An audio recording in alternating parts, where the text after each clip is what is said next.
And this is your latest Manchester United news and transfer news this Monday morning in what is going to be the start of a very significant transfer race for Manchester United. But first of all, some breaking good news. Forget Jadon Sancho. Luke Shaw is back in training and he looks like he'll be fit for the start of the Premier League season, which for me is absolutely fantastic, because if Luke Shaw had been fit for the end of the season, we would have won the Europa League because we wouldn't have been so crap in defence, especially down the left-hand side. So, Luke Shaw back in training is good. Hopefully he can stay fit. Very important player for us. We need Luke Shaw back. Big positive news there.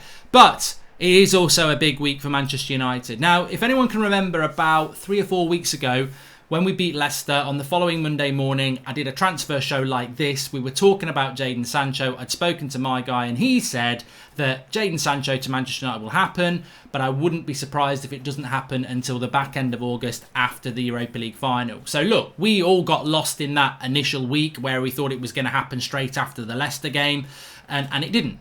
So let's see now what's going to happen. For me, I don't even think from today, maybe from today, but from tomorrow, I think that is where it kicks in. And you've basically got this week, next week, and the week after, and then the Premier League is back. They're the key weeks. Now, if anyone can tell me when the Bundesliga is back, that's very significant as well. But Manchester United, forget the deadline of October the 5th. I think that's absolutely irrelevant. When Premier League football comes back, the transfer window changes. Traditionally, evidentially, however you want to look at it, the transfer window dilutes massively when people start playing football again.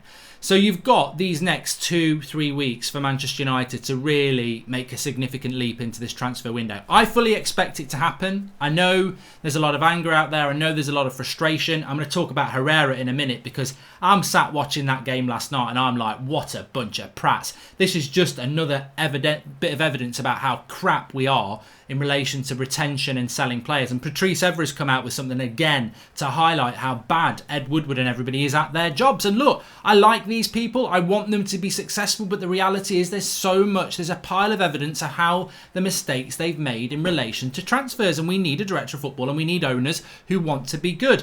But look, Kingsley Coman's on the thumbnail. Kingsley Coman scored a goal last night in the Champions League final. Manchester Evening News have said that Manchester United do see Kingsley Coman as a loan alternative if they don't get Jadon Sancho. For me, you can score a goal in a Champions League final. You can play in a Champions League final. It doesn't make you good enough for what Manchester United need. I don't see Bayern Munich wanting to let Kingsley Coman go. I know they've got Sane coming in, but I don't expect Perisic to be there next year. They're a team that really does use the width. You've got Gnabry, Sane, Kingsley Coman. I think that's what they will want to go with next year. So I don't think they will let him go anyway. I certainly don't think they'll let him go on loan. If you wanted to buy him, you're going to have to pay about £80 million anyway, which is virtually what you're going to pay for Sancho. So for me, Kingsley Coman doesn't make a scrap of difference, and I don't think Manchester United should be in for him. I don't think Manchester United will be in for him. But I also don't think, as much as he scored a goal in the Champions League and as much as I think he's a decent player, I don't think he's a game-changing right winger like Jadon Sancho would be for Manchester United. I still totally believe that that's the signing that Manchester United will look at, and I totally believe that that's what Manchester United will do. And the interesting thing as well is that, I mean, I'm quite surprised about this transfer window. I don't know whether anybody saw me on the kickoff last night with the True Jardy and the lads. And I said, you know what? What really irritates me about Manchester United is that we've been in debt for 15 years with the Glazers. They've always kept us in debt, hundreds of millions of pounds of debt. Liverpool, I can understand why Liverpool didn't want to spend 50 million on Werner, because Liverpool to me seemed like a club that, even though they've won the Champions League and the Premier League, they had a big outlay to give Klopp the team he wanted, and now they're like, we're trying to break even. But Manchester United, we've never tried to break even. We've never been that club. We've always been the club that carries hundreds of millions of pounds of debt. So why are some fans now falling into this trap? Well, it's COVID-19. You can't expect to spend £100 million. We can't afford it. It's COVID-19. You can't afford it. And yet we are run by people who are more than happy to put us in debt so that they can refurbish the revenue and take it out in dividends and everything like that. Don't fall for the COVID-19 crap, because United have, this is one thing where the Glazers, it's going to bite them on the arse. You can't suddenly become that club that, we can't spend money because we're losing money. You've kept us in debt for 15 years. That just doesn't wash. The other thing as well is, money is being spent. Like Bournemouth have made 60 million quid. Bournemouth have made 60 million quid off 2 players. Aki for 40 million, and now they've sold Ramsdale to Sheffield United for nearly 20 million, a goalkeeper. Like, they've made 60 million off 2 players, and we can't sell people like Lingard and Delot and Chris Smalling, and yet Bournemouth players who got relegated, 2 of them have gone for 60 million. For me, that shows that United should be able to offload players, and that also shows me that this market is not as collapsed as everyone thought. People thought during the lockdown on COVID-19 that people were you're gonna pick Verratti up for a £5, you might get Lewandowski for free, everyone's going to be in absolute dire straits. Well, that's not the case. Bournemouth have been relegated. They've made £60 million off players I wouldn't want off. £20 million for Ramsdale as a goalkeeper. And, people are saying, well, we won't get 20 million for Lingard. Lingard's played for England. Like, he might not be a Manchester United player, but he certainly could play for an Everton or a Southampton, who could easily... I mean, look, if Ramsdale's going for 20 million as a goalkeeper and Aki's going for 40 million, then Jesse Lingard should be going for 30 million. It just seems United are stuck in this bubble again of COVID-19. Like, oh, we don't want to pay £100 million for Sancho, and we can't sell, we can't even sell Lingard for 15 million. And yet other clubs are just doing business, and expensive business as well. I would say people are going for more than I would have thought. I really would. So it starts. I fully expect Manchester United to sign Sancho, and I think everyone then will be very happy and go, oh yeah, good bit of business. Let's see if we can do some more business. We need some speed, we need some efficiency, we need to get these deals done. But the club cannot, and especially when Arsenal are spending money as well, and they've had players on Arsenal players took a wage cut during COVID-19, and yet they've already spent 200 grand a week on Willian, and they spent 30 million on Gabriel. So Arsenal took, Man United can't hide behind this. There is no excuse. You carry debt for 15 years. Don't start pretending that you're now going to be a club that, we can't afford that. You can afford it. And actually, I stand by what I'm going to say. I think Jadon Sancho for £100 million is a bargain. I do. I think, well, maybe not as far as a bargain, but it's realistic. It's a realistic fee to play for Jadon Sancho, so pay it. If we have to wait a year to sign Sancho, why not just go for Mbappe next year instead? His contract ends in 2022, says a wild Zabat. We ain't waiting a year for Jadon Sancho. And I saw the headline yesterday. I mentioned it yesterday morning. We're not waiting a year for Jadon Sancho because we won't get Jadon Sancho in a year. If that is the story that comes out of this, then only idiots will believe it's going to happen. It won't happen. Morning, Mark. Glad you are bringing up Herrera. I was watching that game last night thinking we really let this player go for nothing. Also, if we don't have money to buy players, stop letting contracts run down. It's a joke, says Jordan Such. And Everest's comments about Bruno show that Bruno was not priority until January, as only in January did Ollie reference check Bruno with Ronaldo through Evra. Matches what we heard that Ollie's number on target was Maddison. We got lucky, says Cobb Ross Aikens. Whatever the truth about Bruno Fernandes is, and I would hope that it's not luck. Because the worst case scenario with Bruno is United decided not to sign him last summer, and then they got desperate and they made a signing in January. I choose to believe that Ollie wanted Bruno last summer and United did what they always do and go, we're not going to spend that money. And then in January, with McTominay and Pogba injured, they had to spend the money and they got lucky. But I don't know what the truth of that is. But you want to believe there is. You don't want to believe United's transfer policy is based on luck. I mean, Bruno nearly did go to Spurs last summer, and so there is an element of luck there. But with Manchester United, you want to believe that we're well organised. I mean, you look at Dortmund, you look at PSG, you look at Bayern Munich, you look at Liverpool, you look at Man City, and you know that whoever is involved in their transfers has some intelligence. Manchester United, I mean, I haven't seen United make an intelligent transfer for a long time. I've got to be honest. And I know that's going to be controversial again, but I don't think £80 million for Harry Maguire was intelligent. And that's nothing against Harry Maguire, but £80 million for Harry Maguire, I mean, it's not a bargain, is it? It's not well scouted. Even £50 million for Wan-Bissaka, very, very good signing, but £50 million for a Crystal Palace right back. I mean, it's not rocket science, is it? You're going to get that deal done. Bruno Fernandes, 6 months too late. Paul Pogba was an obvious signing. Lukaku was an obvious signing. I haven't seen United go and do the out of the box signing. Like, look at Liverpool. Salah from Roma, Firmino from Germany, Mane from Southampton. There's an element of risk there, but obviously it's been shown to be not risk. It's been shown to be very good scouting. We don't make many signings that are very, very good scouting. And the flip side is, just to bring what was mentioned about Evra there, Evra's come out and said that he felt betrayed by Ed Woodward because Evra's contract was allowed to run down, so he spoke to Juventus, he'd agreed to go to Juventus, and then Ed Woodward says, we'll give you the captaincy in a 2-year contract. And Evra's basically saying, I felt betrayed because the contract had been allowed to run down. They wouldn't give me what I wanted. He even said, I would have played for United in the Championship. I wanted to play for United, but they left it too late. And that's why Evra says he felt betrayed, because he loves Manchester United. The contract had been allowed to run down. He'd been a great servant to the club. He'd accepted the Juventus offer when he was out of contract, and then United came and gave him what he would have took, but they hadn't offered it before. And this, that's Evra. Evra's not been at the club for years. Ander Herrera, a year ago, 18 months ago, Ole Gunnar Solskjaer gets given the United job when Mourinho gets the sack. We go on this amazing run. I can't remember how many games we won. Was it like 12, 15 games in a row we won?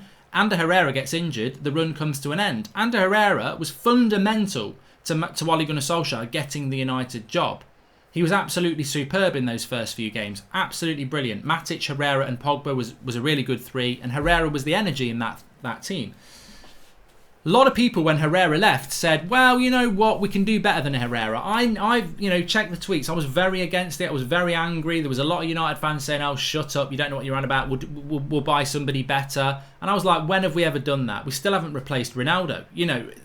We don't replace players well. And we never replaced Herrera.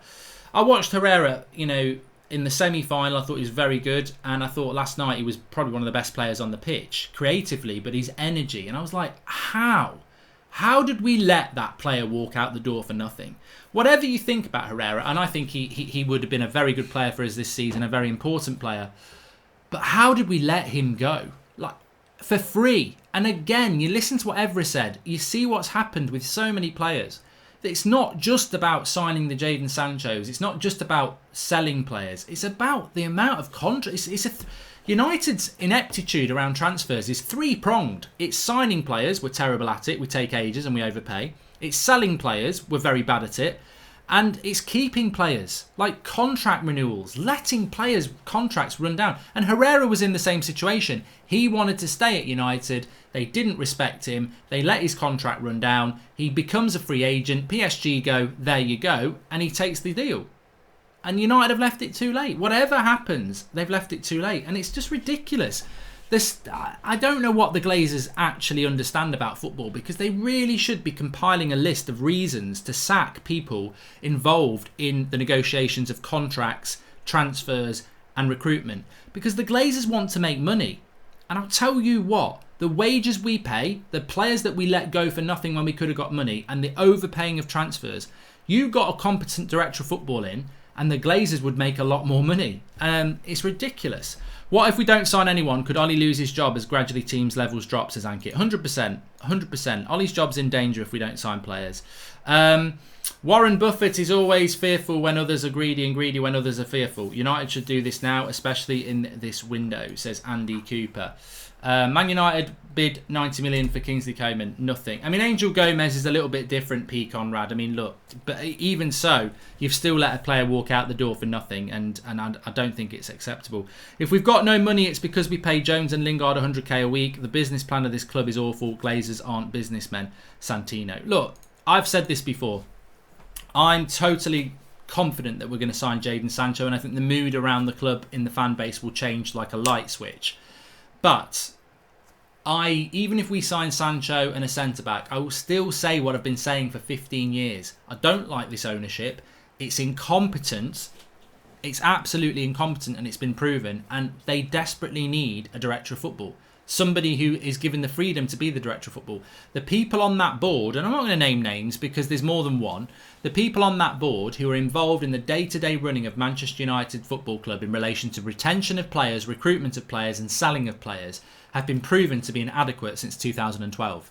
And they're not getting any better. So we need a director of football. Every bloody football club that's decent has got one, and we refuse to do it because we're run by bank managers. We're run by business people. And it's, they can take it as a criticism, they can take it as negativity. It's not. It's actually constructive. Like, we would be making more money if you had a director of football, because he wouldn't let contracts run down. He would sell people efficiently. He wouldn't give people stupid wages, and negotiations for transfers would be sorted when the season's on, so that when the season finishes, you just cross the dots and dot the I's. It's frustrating. Cobb Ross Aitken says, love Ollie, but can we put it all on Ed? Ollie wants Maddison over Bruno in the summer. That's not on Ed. If Ollie gets me Maguire, no matter the price, says Cobb Ross Aitkins. What do you think about Kimpembe? He's a left-footed centre-back and his value is 25 million. He just turned 25 and played a pretty good season. Champions League final was good.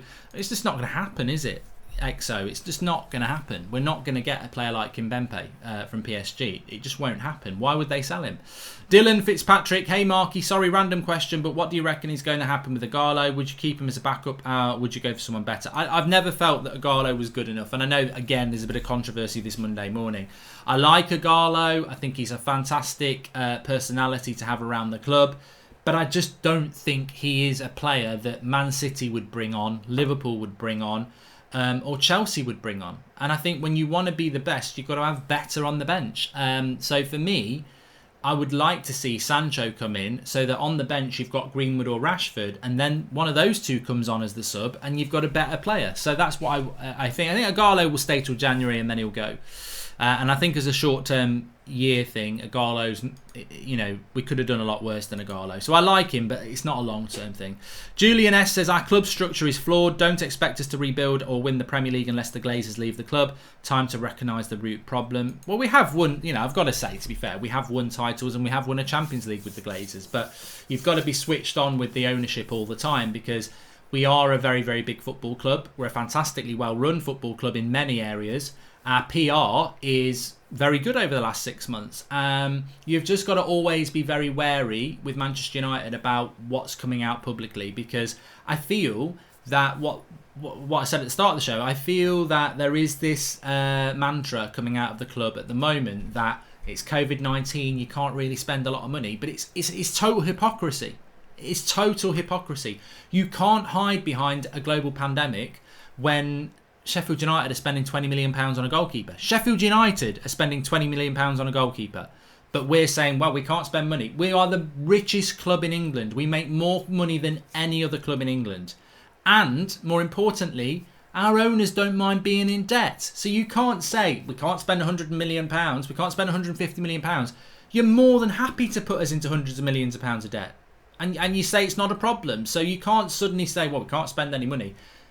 Man United's argument about not spending money has already been absolutely evaporated by the activity of other clubs, whether it's Chelsea, Man City, Sheffield United now, Arsenal. People are spending tens of millions of pounds, and Man United are richer than all those clubs and don't mind being in debt. So the whole we can't spend money, it's a dangerous market. It's a nonsense. It's an absolute nonsense for Manchester United, because it's not the way. We've never been run like that. We're not a club that tries to break even and doesn't want to go into debt.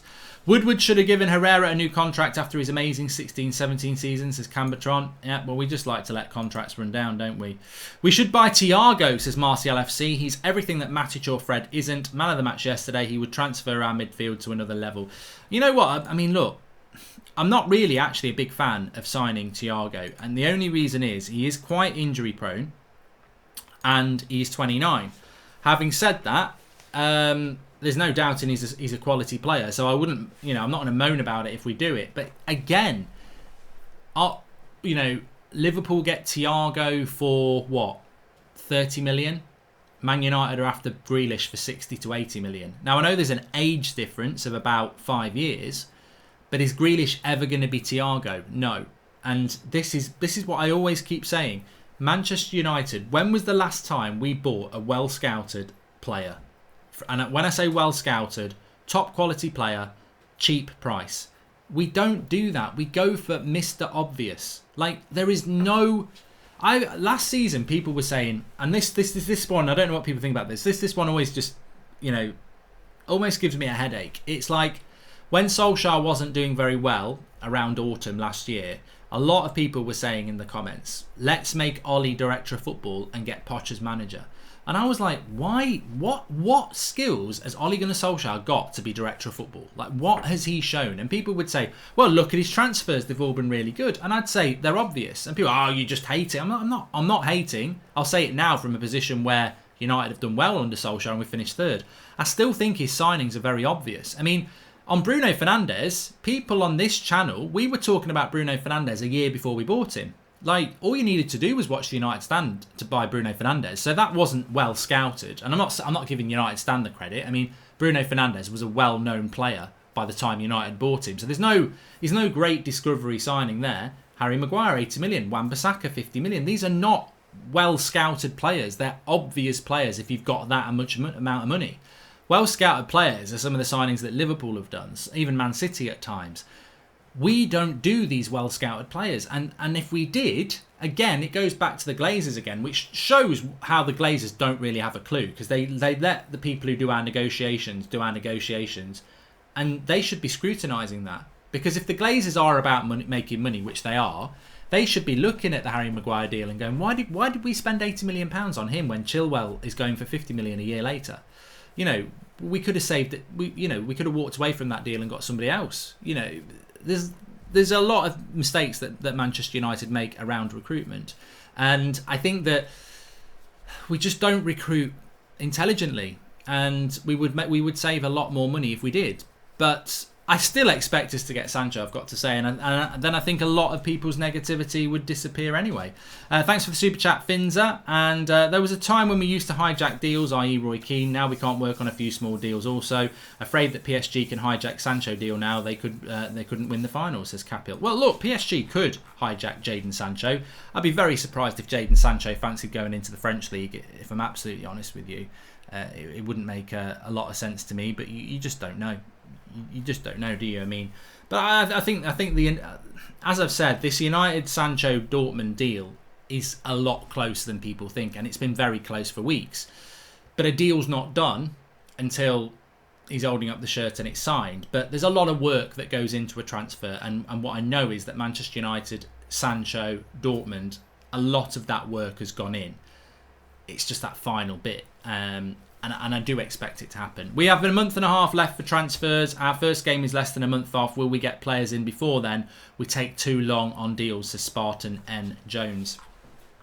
I don't know. I mean, look, I think we'll get Sancho. Anything beyond that, I'm not 100% sure. I think that I think next season is going to be a really interesting season, and we'll do that. We'll do all that in the coming weeks about predictions and everything. But I think that next season, if you tell me a United fan that's confident that we're going to be closer to Liverpool and Man City, I'll call them a liar. I think we're going into the season with a lot of optimism, but it's blind optimism at the moment. I've said this before. Solskjaer's hit the ceiling with that team. The team that bottled the Europa League final, the team that came third, I don't think that team can do any better than that. It should have won the Europa League, but it exposed its frailties. It can't finish better than third. You know, that team can't get any closer to City or Liverpool. So Ollie's done as good as he can with that team. I think if you want to win cups and you want to get close to Liverpool and Man City, you've got to invest in areas to make that team better. And if we don't, I think next season will be the only thing United can do next season is get worse. I don't think we can get better if we don't add players in. So it's a very, very big couple of weeks. And as I said at the start of the video, the transfer window really starts now for United. I think there is that feeling that we were waiting for football to be over. You've now got a 2-week window before international breaks kick in. Sancho will be part of the England squad. I wasn't aware of this. So the Community Shield between Arsenal and Liverpool is this weekend coming. The following weekend is internationals, and the weekend after that is Premier League football. So in context of Jadon Sancho or a Jack Grealish, the reality is they're probably going to be going on international duty next week. Now, if Jadon Sancho's on international duty next week, people will get excited saying, oh, he's in England. But the reality is Gareth Southgate's going to want him as part of that setup. And then he's probably going to be playing Bundesliga football. So time is starting to... I don't know. Look, you could say, if you're somebody who's negative about this deal, you could say that United are dragging this out so that new season starts and everyone goes, well, that's it, we're not signing anyone. And then they haven't bought anyone. If this club has got the balls to do that, to not buy anybody, I don't know what the reaction is. I mean, I know what my reaction is, but what does that reaction do? It's not going to make the Glazers sell. It's not going to, it's not going to stop them getting their profits and their dividends, is it? Which is maybe what they want. I think most important of all, whether they want glazes out to be trending or not, the worst thing about not bringing any players in would be the total, utter lack of respect for the manager and the team. And why Paul Pogba would want to sign a contract, I don't know. So I don't know, maybe it's blind faith as well, but I just think United will deliver Jadon Sancho and hopefully one or two others. If we had signed class players, Pogba would have already signed a contract, but if we don't sign anyone, I'm sure Pogba will not say that's why he's waiting, says Ficaret. And we focus on British, that's not Ed. We can't say Ed is cheap, then he say ignores cheaper foreign players for more Brits, that's on Ollie, says Cobb. I feel like Cobb is very much going after Ollie today, but it's his opinion. And Mark, with Pogba's agent saying he's signing a new deal, does it give me hope? Because I don't think he'd sign if someone like Sancho wasn't in the works. Well, look, I know the lads last night, if you've not seen it, we had Flex and Maguire on the show. Imagine if we had Harry Maguire. Flex... who else was on? Ricky, Saeed and Adam were on last night. And I know they spoke about the Pogba deal, so I'm not going to go into that. But what I would say about the Pogba deal is I'm over the moon that Pogba's going to sign a new contract.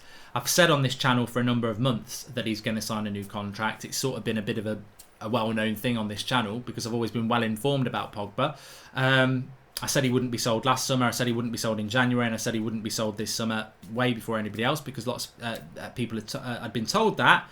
And a few weeks ago I said he'll sign a new contract because I've been told that as well. I'm very confident on that, and he clearly is going to sign a contract, and I'm very happy about that. But what we must also consider is, and this is not a negative thing, COVID-19 has kept Pogba at this football club. There are players that I think would love to leave. Maybe Pogba was one at one point. Harry Kane, Spurs, Neymar and Mbappe at PSG. That's 4 players. There's probably a few others. 4 players that are absolutely cannot move because nobody can afford them.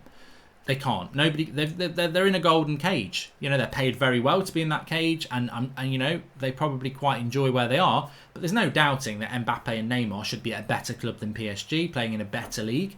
Harry Kane probably feels that he needs to be playing elsewhere if he want to win things. And Paul Pogba, as we know, was always looking at Real Madrid. None of these players can move now. So why can't they move? Because there is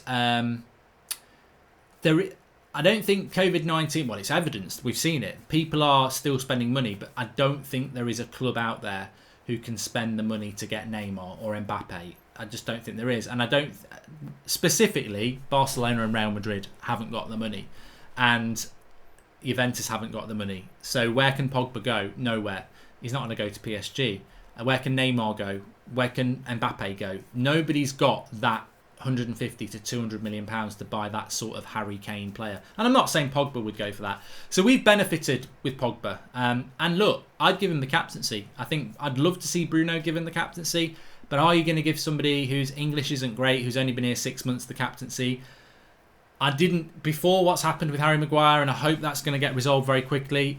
I would have took the captaincy off Harry Maguire anyway. In fact, obviously it's a big shame what's happened with Harry Maguire, but it's an even bigger shame to take the captaincy off him because of that, because I actually would have took the captaincy off him because I don't think he's a captain and let him focus on his game. I think we'll have a better Harry Maguire next year without the captaincy when he can just focus on his game. If Pogba's going to sign the new contract, I'd give the captaincy to Paul Pogba. And it's great that we're going to get the prime year out of Paul Pogba. I know he's still a bit of a divider, Paul Pogba, but to replace him is very difficult. He's a star quality player. He's got a lot of experience, and if he's staying at Manchester United, I think we're better for it. So I'm happy about that, but I'm also realistic that it probably wouldn't have happened if we hadn't have had this lockdown, because I think he would have gone. But he's going to sign the new contract. I mean, the thing with Pogba was always going to be his agent, and his agent Mino Raiola has said that we'll discuss a new contract soon, and there's no issues. And so it's going to happen. Mata is one of the best players at United, just terrible physically. He's a BTEC Messi, but still very good. He has to come off the bench more, says Adam. And Red Baron, I'm not going to read that out. Why would I read that out? I don't even know what you're talking about. Adam was on the show towards the end last night, Mo Ali. He wasn't on at the start, he was on at the end. What else? I mean, there's a story here as well about Manchester United and Ole Gunnar Solskjaer being interested in Aaron Ramsey, Douglas Costa and Bernardeschi, all at Juventus, all players that Juventus want to move on. No from me. I don't know what everybody else thinks. I do quite like Bernardeschi, but I wanted Bernardeschi before he came to Juventus, when he was at Fiorentina. I wouldn't take Bernardeschi now because he's a player that Juventus don't want. Aaron Ramsey, too old. No, not for me. And Douglas Costa, as I've said over the weekend, why would you take a player that jokes about his injury record and nearly quit the game? What United want, what United need, is players who are going to play 40 to 50 games a season. You know, I like Luke Shaw. We said at the start of the video that he's going to be back for the start of the season. But if Luke Shaw plays brilliantly like he has done for the last 18 months, and he plays brilliantly for a month, and then he gets injured for 3 months, that's a problem because you're playing Brandon Williams there again, who I think is more of a right back and is still very young. We need players that are going to play 30, 40, 50 games a season comfortably. That is why buying Douglas Costa is a joke, because he probably only played 10, 20 games. So United have got to look at something we've not really looked at in the past. We've got to look at injury records. Like Eric Bailly had 3 different injuries the season before we bought him. We bought Diego Dalot injured. When these players end up being injury prone, there has to be an element of reflection on the part of the club and say that was bad recruitment. Yeah, they're good players, but you know, I've said it before. Phil Jones' ability is somewhat irrelevant. Phil Jones could be Calamity Jones or he could be the English Baresi. It doesn't matter. He's never fit. And I'll tell you what, I'll tell you a little story here. If you offer me Messi, but you offer me Perisic, who am I going to sign? Well, I'm going to sign Messi because he's better. But if you tell me Messi's going to play 20 games, but Perisic is going to play 60 games a season, I'm going to take Perisic. And I know a lot of you take Messi, but 20 games a season from Messi or 60 games from Perisic, the team that's got Perisic in it is going to be a better team. Because for 40 games a season, Messi ain't playing. So I know it's a bit of a mindset, and it's probably a mature mindset, and I'm not bigging myself up here. It's just over years of watching football. Injury is very important. I mean, I was talking to Loz last night, who's a Liverpool fan, and I said the big thing is Liverpool have been relentless over the last 3 years. You've been to 2 Champions League finals and you've won a Premier League. And your points acquisition is amazing.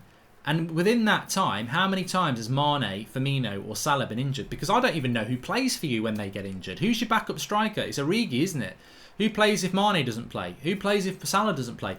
Those 3 players are fit an amazing amount of time. So Klopp knows that for most of the season, those 3 are going to be fit. And if he can play those players for most of the season, Liverpool are a threat.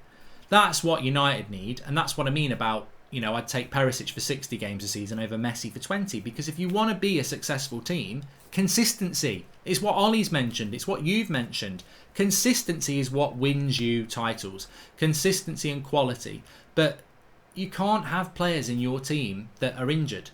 Man United need to be... I mean, Bruno's a brilliant signing because Bruno, you know, if he gets injured, he gets injured. But actually, in his career, he doesn't get injured very lot. It's like Ronaldo. Ronaldo's never injured either.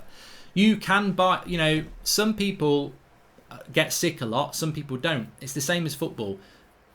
There are players out there that never get injured, and there's players that do get injured. And they have the same tackles, they do the same twists, they do the same runs. Some people are more injury prone than others. And United need to be a lot clever about that. All this over-the-top player values and wages is all down to the greedy PSG and City. Until Neymar and Mbappe, no one was worth over 100 million, says Fikret. Well, look, we're not looking at that sort of player anyway. I think that Man United get Sancho done. I will say this now. I expect this week to be a big week for Manchester United. I'm not saying that we're going to sign Sancho this week because I think that would be quite quick. But I expect movement. I expect Fabrizio Romano or somebody to say, here we go, you know, it's getting very, very close. I expect that this week. I think if we're sat here next Monday morning and we've got the same amount of news as we've got this morning in relation to progression, I would start to worry. But I think this week for United is where we find out what United's plans are. And it's not just going to be ins, it's going to be outs as well. But look, we didn't go for Gabriel in the end. We were interested, we didn't go for him, he's gone to Arsenal. Does that mean we didn't go for him because we didn't want to spend money, or we didn't go for him because we've got another option? Well, I think we're going to find this all out now, because if United didn't want Gabriel and they want somebody else, why wouldn't we go for them? Why wouldn't we go for them now? You know, whether it's Badiashile at Monaco, whether it's Pau Torres at Villarreal, why would you not go for them now? What's the reason to wait? So we're going to find out. Good day from Australia, Mark. Can you say happy birthday to my girlfriend, Gabba? Says Vitana. Happy birthday to Gabba. I'm sure everyone will say that. And look, thanks everyone for watching. Smash a like on the video. Subscribe if you're new. We're back again tonight at 8 o'clock. Got some exciting news for you at 8 o'clock tonight as well. So make sure you tune in. It's going to be an exciting Monday night. And if you want to get on our Discord group, I've dropped the link in the video description. It's the only way to get on our Discord. Invite link is in the video description. You can find the details for our Fantasy Premier League team, league that you can enter, the United Stand Fantasy Premier League.